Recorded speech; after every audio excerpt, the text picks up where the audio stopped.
Hi friends, வாங்க இன்றைக்கி எதை பற்றின வீடியோனா பாருங்கள். எங்கள் வீட்டில் வந்து தீபம் ஏற்றிருக்கோங்க. கார்த்திகை தீபம் 2வது நாளுங்க. இது பார்த்திங்கன்னா வாசலில் வந்து விளக்கு வந்து நம்ம 3 நாள் ஏற்றுவோம் இல்லையா, இந்த விளக்கு ஏற்றிருக்கேன் பாருங்கள். இதெல்லாம் வந்து ஓலைச்சுவடி நினச்சிக்காதீங்க, ஏன்னா நிறைய பேருக்கு தெரியல. இது வந்து ஓலை கொழுக்கட்டைங்க, பனை ஓலை கொழுக்கட்டை. இது வந்து பார்த்திங்கன்னா எங்கள் ஊர் திருச்செந்தூருங்க. திருச்செந்தூரில் பார்த்திங்கன்னா இது வந்து ரொம்ப ஸ்பெஷல்.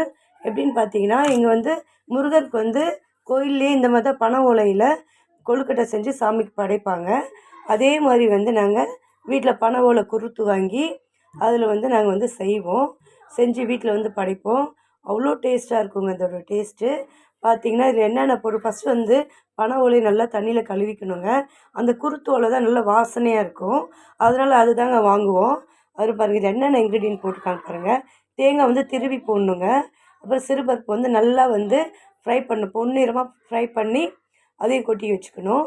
அப்புறம் பார்த்திங்கன்னா சர்க்கரை, கொஞ்சோண்டு சீரகம் அது போட்டு மாவு நல்லா வந்து மிக்ஸ் பண்ணி, அது வந்து பெரிய பாத்திரம் வேணுங்க அது அவிக்கிறதுக்கு.